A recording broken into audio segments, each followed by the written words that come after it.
49ers are packing up in that locker room. They'll be leaving to New Orleans shortly. I've got some good news on the Trent Williams and Jauan Jennings fronts for you.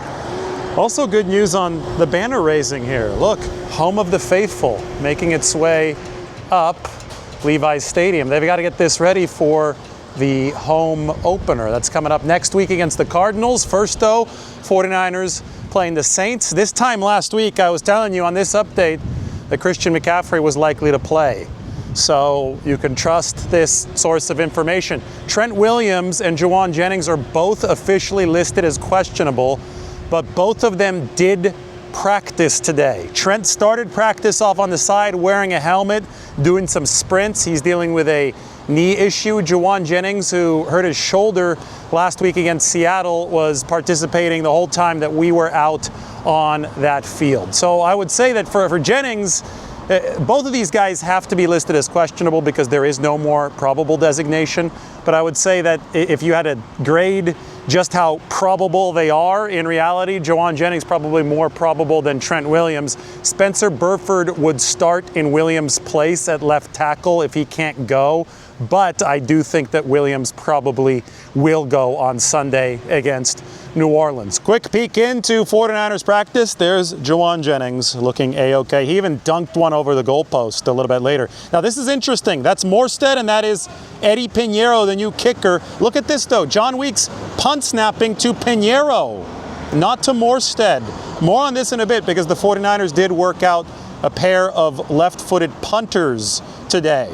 Mac Jones starting and throwing to Jauan Jennings. And then here is Jauan before Jauan, that is Kendrick Bourne. Learned the playbook from the 49ers, and Mac Jones offered some assistance this week. If Williams cannot go, 74. Spencer Burford, who played 31 snaps at left tackle last year against Miami and did actually a good job in that game. He will be the starter for San Francisco at that position. We can take another look in at Jauan Jennings, who didn't practice up until today this week. And there's Christian McCaffrey. This time last week, everybody was freaking out. Everybody but this channel's freaking out about Christian McCaffrey. That is in the rearview mirror now. Here's Adrian Martinez wearing the number 4 out on the practice field. He's switched from the number 18, which now belongs to Pinheiro, to 4, which used to belong to Tanner Mordecai. And of course, Mac Jones working in the red zone for the 49ers. That's a Scout Team Player of the Week jersey given to Sebastian Valdez, the Hulk. So obviously the 49ers liked the work that Valdez was doing, emulating some of those Saints defensive tackles. Quite the storyline, right? Mac Jones is going to be the 49ers starting quarterback. It's been a long time coming. A lot of people thought San Francisco was going to pick him in 2021. I do think that it is worth clarifying that Mac Jones was not going to be the pick in 2021. That is sort of an urban legend.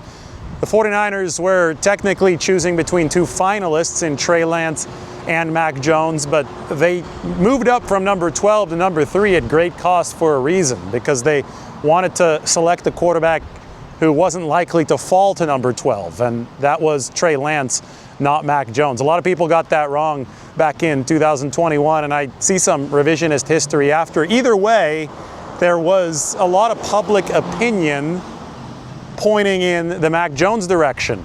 And it just so happens that now Jones is going to start a game for the 49ers wearing the number 10 in the Superdome of all places. The backup, Adrian Martinez, is going to wear the number 4. He has switched from number 18 to number 4. The reason I say that is because Jimmy Garoppolo wore number 10 in the Superdome back in 2019 for that epic performance. He went for over 400 yards, outdueled Drew Brees. 49ers won 48-46. In 2020, when the 49ers returned to the Superdome in New Orleans and lost, it was Nick Mullins who wore number 4, who was the starter. Martinez is going to be elevated from the practice squad to be the 49ers QB2 in this game. So those of you in Hanford, Clovis, Visalia, Fresno, Adrian Martinez was born in Hanford, went to Clovis West High School. He's going to be the 49ers QB2. They will not have an emergency third quarterback. Why? Well, because the emergency third would have to be on the 53-man roster. So even last week, 49ers went in there without an emergency third quarterback. It was either Brock Purdy or Mac Jones. Just roster limitations. That's how the 49ers have to roll. Yes, I guess it is somewhat of a risk, but it is a risk that the 49ers are willing to take and essentially have to take given where they are right now with the size of that 53-man roster. One of the elevations will be Martinez. I would guess the other one will be Curtis Robinson.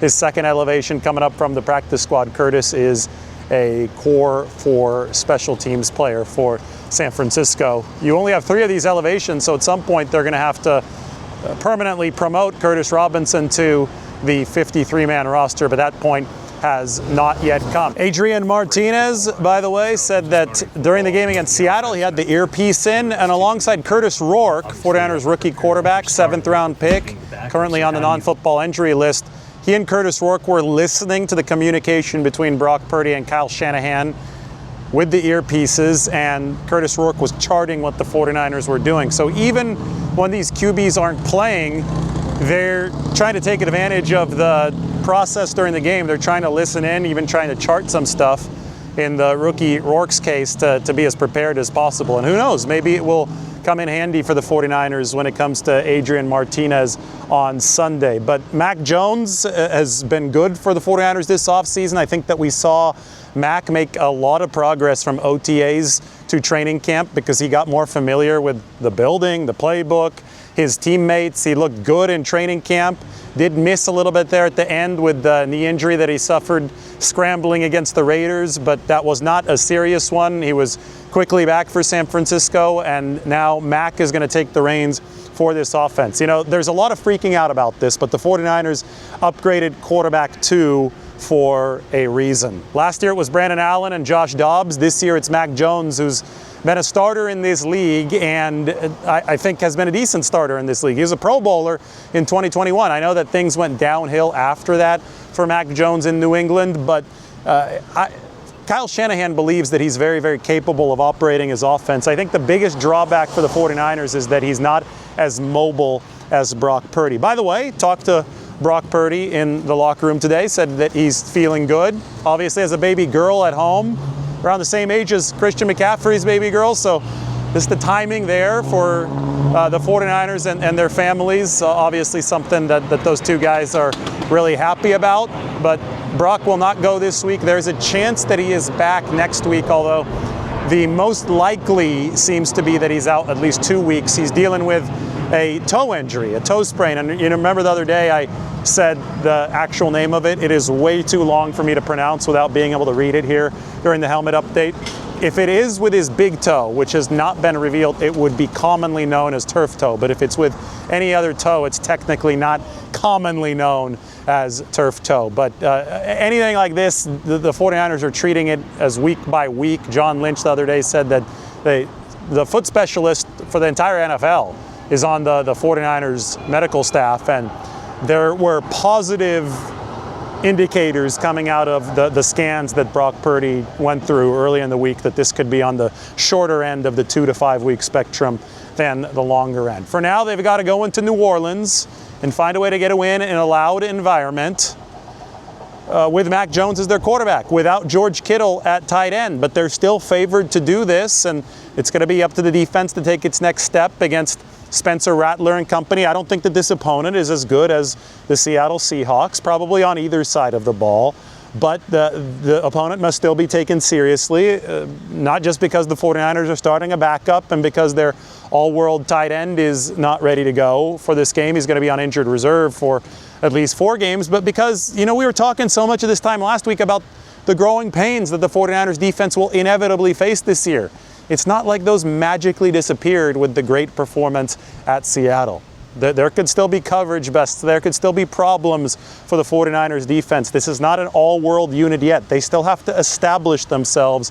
And the next step in that establishment, then the opportunity to take that next step in that establishment comes on Sunday in New Orleans.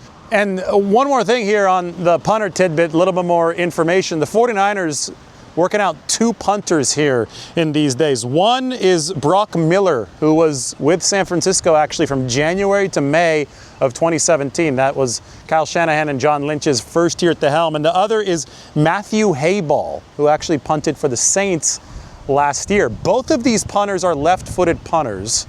So it's very possible that the 49ers just wanted to give Sky Moore, their returner, a look at some punts coming from the left foot because the spin is different since the Saints have a left-footed punter.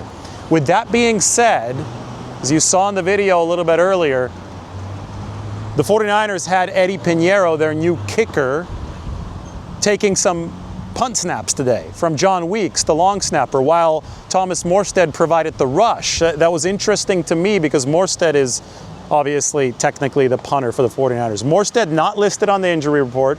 I asked Kyle Shanahan about this, and Kyle said that you have a good eye. I didn't even notice that, and he joked that maybe the 49ers were running a trick play. But just the fact that you had Pinheiro back there taking some punt snaps, and combine that with the fact that the 49ers are working out two punters in these days, it just made me wonder, well, you know, what's going on here. The last time that we had seen a 49ers kicker punting in a game was after Mitch Wishnowsky suffered a concussion week 18 of the 2021 season. Robbie Gould punted and did a good job. That was a must-win for the 49ers.